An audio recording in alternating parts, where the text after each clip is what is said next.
छत्तीसगढ़ का number 1 bulletin superfast Chhattisgarh आप देख रहे हैं और आपके साथ मैं हूं पुनीत। सबसे पहले बात हम करने वाले हैं केंद्रीय गृह मंत्री अमित शाह के कल यानी कि गुरुवार को होने वाले रायपुर दौरे की। क्यों अहम है ये दौरा? विधानसभा चुनाव की तैयारी और जीत के लिए राजनीतिक पार्टियों की नूरा कुश्ती जारी और इसके बीच बीजेपी के चाणक्य कहे जाने वाले अमित शाह रायपुर पहुंचने वाले। इस दौरान वो प्रदेश में चल रही बीजेपी की परिवर्तन यात्रा की मौजूदा स्थिति, प्रधानमंत्री मोदी के 30 सितंबर को होने वाले दौरे की तैयारी और प्रत्याशियों की लिस्ट पर प्रदेश के आला नेताओं के साथ चर्चा करने वाले हैं। केंद्रीय गृह मंत्री रायपुर स्थित बीजेपी मुख्यालय कुशाभाऊ ठाकरे भवन परिसर में प्रदेश पार्टी के वरिष्ठ नेताओं से बातचीत करेंगे और आगामी विधानसभा चुनाव को लेकर बीजेपी नेताओं को चुनावी रणनीति पर गुरु मंत्र देंगे। केंद्रीय गृह मंत्री अमित शाह कल दोपहर 12:45 रायपुर एयरपोर्ट पहुंच जाएंगे, जहां से वो सीधे कुशाभाऊ ठाकरे परिसर पहुंचेंगे। तमाम मुद्दों पर चर्चा के बाद शाम 7:30 बजे रायपुर एयरपोर्ट के लिए रवाना होंगे और फिर 7:45 बजे वे दिल्ली के लिए रवाना हो जाएंगे।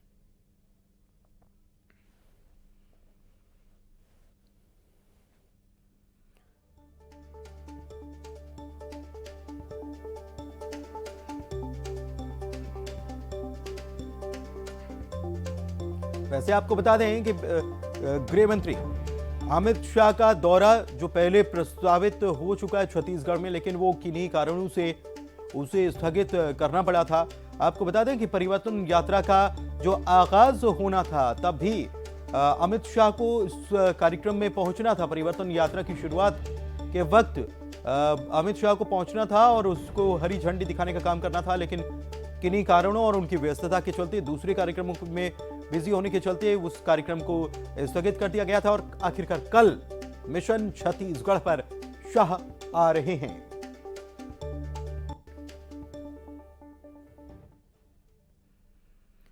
तो अमित शाह आएंगे तो साथ ही साथ बात होगी प्रधानमंत्री के दौरे की, और हम भी बात कर रहे हैं प्रधानमंत्री के उस दौरे की जिससे बीजेपी प्रदेश का चुनावी रुख बदलने की आस लगाए हुए बैठी है।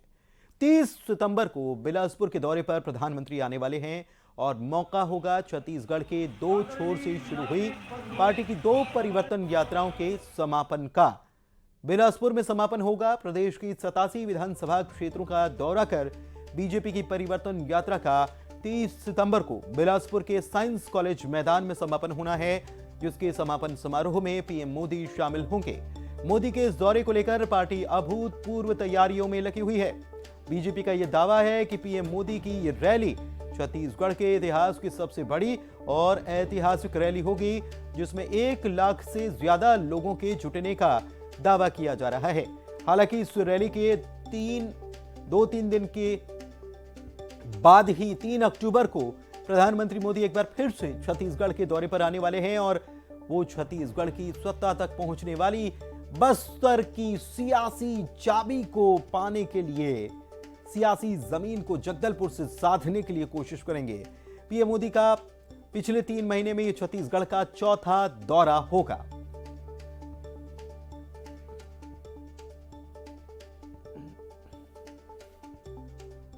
तो परिवर्तन यात्रा के समापन में प्रधानमंत्री आएंगे, लेकिन उस परिवर्तन यात्रा की भी बात कर लेते हैं जो छत्तीसगढ़ में चल रही है, जिसमें न सिर्फ बीजेपी के केंद्रीय मंत्री और नेता शामिल हो रहे हैं, बल्कि अलग अलग प्रदेश के पार्टी नेता भी जीत के लिए पूरा जोर लगाते हुए नजर आ रहे हैं। बिलासपुर पहुंची बीजेपी की परिवर्तन यात्रा में प्रदेश बीजेपी के तमाम दिग्गज नेताओं के साथ दिल्ली से बीजेपी के सांसद और भोजपुरी स्टार मनोज तिवारी शामिल हुए। इस दौरान उन्होंने प्रदेश की बघेल सरकार पर जमकर निशाना भी साधा।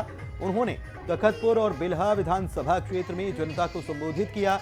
इस दौरान मनोज तिवारी शुद्ध देसी अंदाज में भी नजर आए। इस पर मनोज तिवारी ने प्रदेश की कांग्रेस सरकार को आड़े हाथों लिया और साथ ही साथ नए बने इंडिया गठबंधन और पुराने यूपीए गठबंधन को भी निशाने पर लिया। यूपीए सरकार के कार्यकाल की उन्होंने चर्चा की और छत्तीसगढ़ की कांग्रेस सरकार को भी कई मुद्दों पर मनोज तिवारी ने घेरा। उन्होंने कहा कि बीजेपी की इस परिवर्तन यात्रा से छत्तीसगढ़ में सत्ता का परिवर्तन होगा।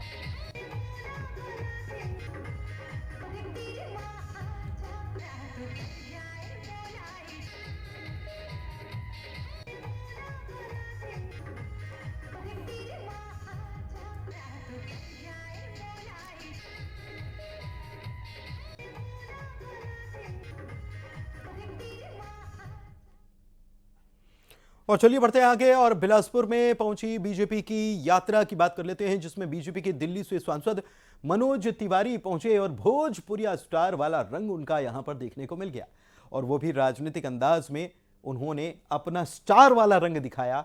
तो आप भी सुनिए इस रंग को।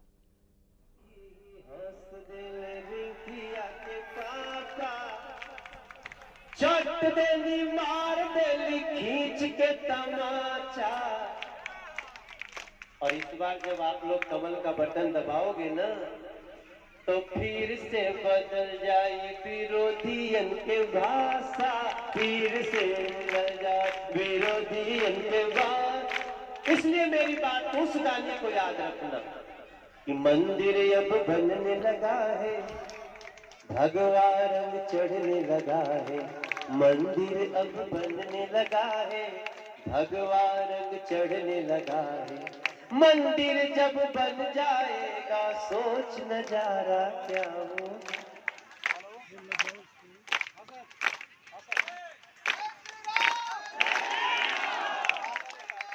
अयोध्या अब सजने लगी है और राम की मूर्ति जगने लगी।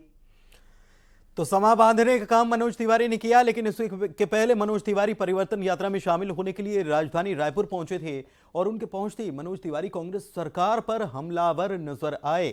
रायपुर में बघेल सरकार पर जमकर हमला बोला और कहा कि इंडी गठबंधन सनातन को खत्म करने पर उतारू है। जगह जगह से जहां जहां से परिवर्तन यात्रा चल रही है वहां से जो छत्तीसगढ़ में जो कुशासन और भ्रष्टाचार है उसके खिलाफ लोग खुद ही खड़े हो रहे हैं। हम भी अपना गिलहरी का प्रयास करेंगे। अपनी भारतीय जनता पार्टी का सरकार आए और जो नरेंद्र मोदी जी की और भारतीय जनता पार्टी की उनके कार्यशैली का जो फल है जो वो छत्तीसगढ़ को भी मिले, ऐसा हमारा प्रयास। ये लोग जो गठबंधन बना रहे हैं उस गठबंधन में कहते हैं हम सनातन धर्म को समाप्त करेंगे। तो कौन सनातन धर्म को? अब तो ये लड़ाई ऐसी है कि भाई सुशासन में तो कहीं भी ये भारतीय जनता पार्टी या एनडीए से आगे नहीं है, लेकिन जो समाज में जो सुरक्षा की भावना और सनातन नष्ट करने के लिए अगर आप आगे चल रहे हैं तो मुझे नहीं लगता है कि अब किसी राज्य। और दूसरी तरफ मनोज तिवारी के सनातन को खत्म करने के बयान पर सीएम भूपेश बघेल ने जवाबी हमला बोला और मनोज तिवारी पर तंज कसते हुए उन्होंने कहा कि मनोज तिवारी को सनातन के बारे में कुछ पता नहीं है। बीजेपी के लोग जवाब देने से घबराते हैं, सवाल पूछने पर बीजेपी के नेता भाग जाते हैं। पहले बताया कि सनातन है क्या जानता है वो। मैं विभिन्न टेलीविजन के इंटरव्यू में वो बात मैंने कहा है, सनातन है क्या और उसके अनुरूप ये लोग आचरण कर रहे हैं क्या। सनातन में गुरु शिष्य परंपरा है, गुरु ही शिष्य को सिखाता है। जितने उपनिषद है उसमें आप देख लें, वेदों में देखें, यदि आप महाभारत में भी कहें यदि अर्जुन सवाल नहीं पूछते, प्रश्न नहीं करते तो गीता जैसे महान ग्रंथ हमको नहीं मिलता। लेकिन आज हमारे जो विश्व गुरु हैं वो सवालों से कतराते हैं, प्रश्नों से घबराते हैं। भारतीय जनता पार्टी के लोगों से कोई प्रश्न पूछ दे तो पलायन कर जाते हैं और फिर आरोप लगाते हैं ये धर्म विरोधी है, ये राष्ट्र विरोधी है। इस प्रकार से सर्टिफिकेट भी बांटते हैं। तो मुख्यमंत्री की तरफ से निशाना साधा गया और सीएम बघेल के बयान पर बीजेपी की तरफ से पलटवार किया गया, जवाबी हमला किया गया। प्रदेश बीजेपी अध्यक्ष अरुण साव ने मुंगेली में भी बीजेपी की परिवर्तन यात्रा में शामिल प्रदेश बीजेपी अध्यक्ष ने फिर से प्रदेश की कांग्रेस सरकार को निशाने पर लिया, हमला बोला। क्या कहा, सुनवाई। भूपेश बघेल के सरकार लगभग पौने 5 साल हो गए। मैं आप सबने पूछना था सरकार के का काम है भाई? स्कूल बनाना, अस्पताल बनाना, सड़क बनाना, पुल पुलिया बनाना, यही काम है ना सरकार के? यही काम है ना सरकार के? अरे यही काम है ना सरकार के? एक प्राइमरी स्कूल नवा खुले है नवा, एक प्राथमिक स्वास्थ्य केंद्र बने हैं। तो सवाल दर सवाल बीजेपी की तरफ से किए जा रहे हैं और छत्तीसगढ़ में शुरू हुई सत्ता की दौड़ में अकेले बीजेपी मैदान में नहीं है। सूबे की सत्ताधारी पार्टी कांग्रेस भी अपनी सत्ता को बरकरार रखने के लिए जी जान से जुटी हुई है। इस कड़ी में पार्टी के केंद्रीय नेताओं के दौरे भी लगातार हो रहे हैं। कल 28 सितंबर को कांग्रेस के राष्ट्रीय अध्यक्ष मल्लिकार्जुन खड़गे बलौदाबाजार के दौरे पर आएंगे।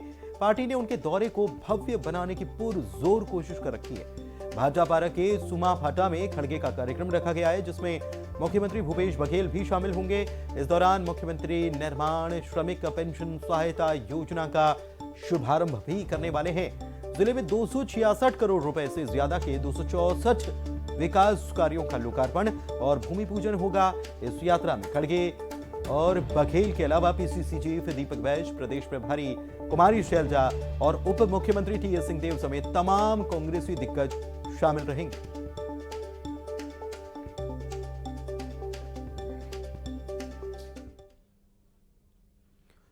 और अब बयान की करते हैं बात। छत्तीसगढ़ के उप मुख्यमंत्री है टीएस सिंहदेव, जिन्हें बाबा के नाम से भी जाना जाता है। उन्होंने मध्य प्रदेश में बीजेपी की तरफ से जो दूसरी लिस्ट आई, इसके बाद उन्होंने इस पर प्रतिक्रिया दी है। एमपी में बीजेपी के केंद्रीय मंत्रियों और सांसदों को विधानसभा का टिकट दिए जाने पर बयान दिया है और कहा है कि एमपी में बीजेपी का विधानसभा का प्रत्याशी कमजोर होगा, इसीलिए मंत्रियों और सांसदों को टिकट दिया गया है। सांसद मंत्री चुनाव आसानी से जीत जाएंगे, लेकिन उन्होंने ये कहा कि इसका कांग्रेस पर कोई असर नहीं पड़ने वाला। उन्होंने ये भी कहा कि इसके साथ ही एमपी में बीजेपी ने मुख्यमंत्री को बदलने के संकेत भी दे दिए हैं। हो सकता है विधानसभा लेवल पे स्टेट के लोग उनको कमजोर दिख रहे हो प्रत्याशी, और लोकसभा लड़े हुए लोगों को प्राथमिकता दे रहे हैं। कोई लीडरशिप में भी बदलाव के संकेत दिख रहे हैं। इतने सीनियर लोग स्टेट में आके चुनाव लड़ेंगे तो स्वाभाविक है कि मुख्यमंत्री भी बदले जाने की संभावना वहां दिखने लगी। नुकसान फायदा नहीं, जो सांसद लड़े हैं वो विधायक चुनाव जीत ही जाएंगे ऐसा नहीं होता। लेकिन ये नाम है बीजेपी में, बल्कि एक ये स्पष्ट संकेत जा रहा है कि उनको लीडरशिप के संदर्भ में कोई सुनिश्चित उन्होंने नहीं किया है। लीडरशिप खोल दिया है। मध्य प्रदेश की अगर बात करें, इधर छत्तीसगढ़ बीजेपी पीएससी घोटाले को लेकर लगातार सरकार पर हमले कर रही है। रोज पार्टी का कोई न कोई आला नेता इस मुद्दे पर सूबे की सत्ताधारी पार्टी कांग्रेस और उसके मुखिया भूपेश बघेल पर निशाना साध रहा है। इस कड़ी में एक बार फिर से बीजेपी महामंत्री ओपी चौधरी ने सरकार पर निशाना साधा और कहा कि कांग्रेस ने प्रदेश में माफिया राज बना रखा है। पीएससी में हुई गड़बड़ी से युवाओं में हताशा और निराशा है। प्रदेश नेतृत्व का स्पष्ट मानना है कि भारतीय जनता पार्टी की सरकार आएगी तो सब कुछ दूध का दूध और पानी का पानी किया जाएगा। भारतीय जनता पार्टी की सरकार इसकी गहन जांच कराएगी। देखिए, जो युवा सामने आता है उसको नोटिस देते हैं, उसको डराते हैं, धमकाते हैं। जो कोचिंग वाला आता है, उस कोई कहीं सामने आता है उस पर रेड मारी जाती है, उसके जीएसटी की रेड करा देंगे, इस तरह की धमकी दी जाती है। तो इसलिए सामने में हम किसी का नाम उजागर नहीं करना चाहते। लगातार इस फील्ड से जुड़े हुए युवा भाई बहन वो अपने आक्रोश को, अपने दर्द को बयान कर रहे हैं और इनकी संख्या सैकड़ों हजारों में है, जो लगातार अलग अलग रूपों में संपर्क कर रहे हैं भारतीय जनता पार्टी से भी। तो केवल बीजेपी नहीं बल्कि दूसरे दल भी अब सरकार को घेरने लग गए हैं। आम आदमी पार्टी की बात करें तो सीजीपीएससी घोटाले को लेकर प्रदेश की कांग्रेस सरकार पर लगातार आम आदमी पार्टी भी हमला कर रही है। प्रदेश की राजनीति में अपनी मौजूदगी दर्ज कराने के कवायद में जुटी आम आदमी पार्टी ने पीएससी घोटाले को लेकर एक बार फिर से कांग्रेस सरकार पर हमला बोला और इसकी सीबीआई से जांच कराने की मांग कर डाली। आम आदमी पार्टी के प्रवक्ता सूरज उपाध्याय कह रहे हैं कि सीजीपीएससी में नौकरशाहों और राजनेताओं के करीबियों को जगह मिल गई है। आम आदमी पार्टी छत्तीसगढ़ के युवाओं के साथ है। कोर्ट की टिप्पणी के बाद भी सरकार आंख मूंदे बैठी है।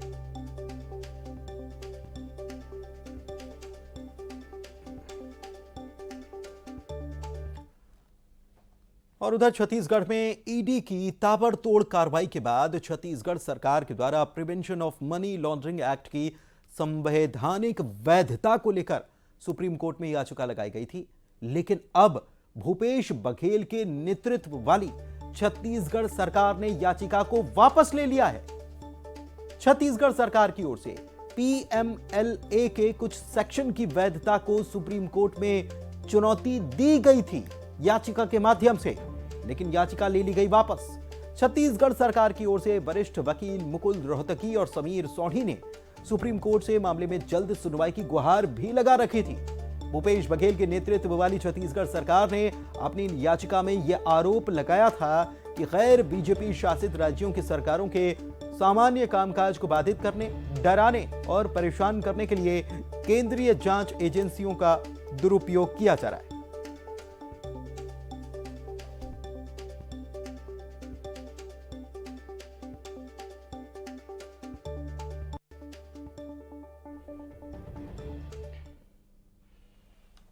और आइए अब देखते हैं 25 सेकंड में खबरें।